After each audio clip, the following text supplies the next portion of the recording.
Hi guys! Welcome back on my channel. This is Miss Paano.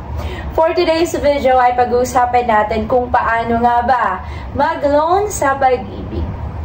But first of all, I would like to thank sa lahat ng followers ko, subscribers ko na patuloy na sumusubaybay sa aking channel dahil meron tayong mga new uploads video na i-upload ko in the future at patuloy akong mag-upload mga informative videos para sa inyo.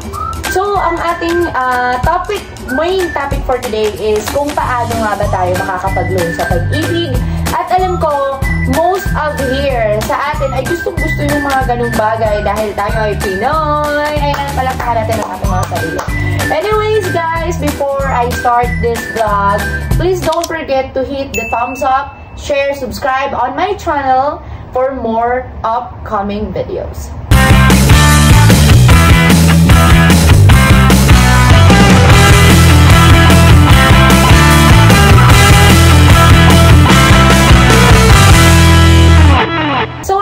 Simulan na natin ang ating pag-uusapan for today.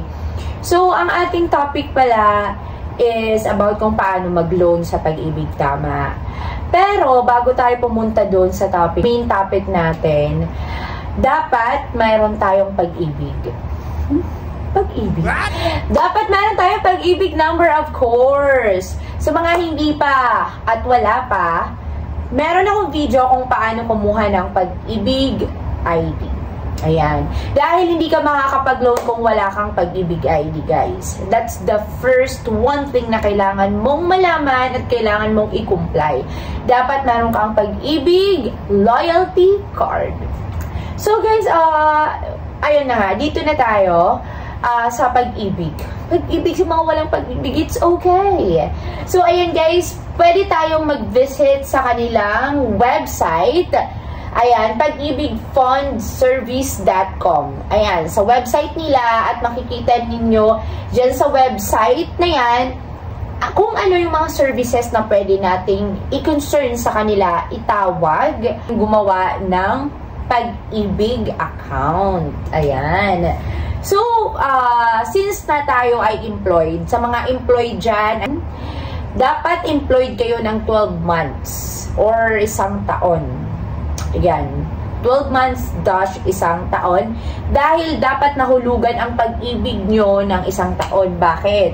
Dahil kung hindi, hindi tayo applicable. Hindi ka makakapag-loan. Makakapag-loan ka, dapat minimum na 12 months na nahulugan mo. So, paano nga ba mag-loan? Okay. Punta ka sa website, i-click mo yung pag-ibig virtual na yan. Pwede kang mag-create ng account or the best way to do is contact natin. I-contact mo ang pag-ibig. Ayan. You can directly contact them sa iyong telepono, sa iyong cellphone. Meron silang Gmail at official page. Okay?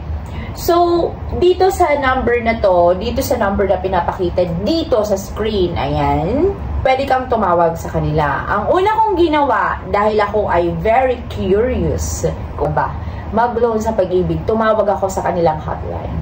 Nang tumawag ako, guys, sa kanilang hotline, ang sabi ng customer service, please provide your pag-ibig number. Of course, ipro-provide mo ang iyong pag-ibig number, diba? Tapos, sasabihin ni customer service, okay, just wait for a while. We will check your account. And then, pag na-check na nila yung account mo at na-verify nila na ikaw ay member ng pag-ibig, so, doon na nila i-explain kung paano ka nga ba makakapag-loan sa pag-ibig. First na gagawin mo, call ka sa hotline. Sasabihin ng customer service, provide your pag-ibig number. And then, tatanungin ka nila kung meron kang pag-ibig loyalty card. And of course, meron naman akong pag-ibig loyalty card. So, nag-proceed yung pag-uusap namin ni customer service, no? Tinanong ko, pwede ba akong mag-loan sa pag-ibig? Ano ang requirements na kailangan kong dalhin? At paano ko ito maiproproceed? So, ngayon, chinek niya, binerify niya yung account ko. Tama naman lahat, no? So, nung na-verify na niya, sabi niya sa akin, ang pwede ko daw ma-loan is 5,000. Bakit? Ayan, bakit nga ba? So guys, just to give you a brief background po sa akin, I'm employed ngayon sa private company, no? And this company po helped me to have this pag-ibig. Why? Dahil nga may mga benefits tayo sa company natin at itong mga benefits na to ay isang makakatulong to in terms na kailangan natin or nangangailangan tayo ng pera for emergencies or sa pagpapagawa or pagpaparenovate ng bahay. Bili ka ng bahay, pwede din. Or lupa. Kahit ano guys, na gusto nung i-invest, pwede. Pero maglo-loan ka nga lang. So, ayun guys, no. Nung tinawag ko na siya, 5,000 daw, pwede akong makapag-loan. So, ang sabi ko, bakit 5,000 lang ang pwede sa akin? Dahil ang aking nahulog is 5,000 lang din. So, kung magkano yung nahulog mo, ganun rin yung amount na pwede nilang ipaloan sa'yo. Hinulog ko yun. So, bakit ko kailangang i-loan? Di ko ba pwedeng kailangan i-withdraw na lang? Diba? Minsan maku-curious ka, hinulog mo, pero dapat ilo-loan mo. Ano yun? Sarili mong pera, pero dapat utangin mo? Anyways, ayun. Dahil nga ito yung mga benefit na kailangan natin i-sustain pag tumanda tayo at tayo pa rin yung makaka-benefit niyan in the future. So, ganun yung policy na pag-ibig. So, 5,000, pwede daw ako makapag-loan. Tinanong ko, what are the requirements? No? So, ayun, kailangan ko ng valid ID, 2 valid, government valid ID. And then, may form sila na ibibigay sa'yo. At dun sa form na yun, kailangan may pirma ng a signatory, which is yung manager mo. Kung sino mismo yung naka-assign na leader sa trabaho mo, siya yung pipirma dun sa signatory at kailangan meron ding pipirma na katrabaho mo. Ayan. So, ayun. Tapos, ipapasa mo yung form sa kanila. Tapos, for verification, for process po, and mag-wait ka ng 1 week for approval. For approval pa yun. So, napakabilis lang po mag-loan sa pag-ibig. Ang kailangan mo lang are the documents that needed and kailangan mo talaga ng loyalty card. Kung gusto mo malaman kung paano kumuha ng loyalty card, I have a vlog with that. You can check this link. Ilalagay ko dito sa aking vlog na to at makikita nyo this one. You can check this vlog. And nandyan po kung paano kumuha ng pag-ibig loyalty card. Kung dito ka sa Manila kukuha, merong iba-iba silang branches. Depende kung saan ka pinakamalapit, pwede kang kumuha doon. Pero since kasi, para makakuha ka ng pag-ibig loyalty card, meron silang numbers na tao na i-releasean nila. So, kailangan magpapa-appointment ka kaagad. Tatawag ka sa kanila. Okay? Sa hotline nila. Ilalagay ko. Ito yung hotline nila.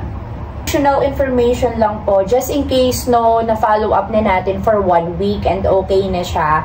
And then for releasing po ang ating na-loan na pera sa pag-ibig, dun po siya mapapasok sa ating loyalty card. Dahil ang ating loyalty card or ID is ATM type siya, na AUB bank siya. Okay?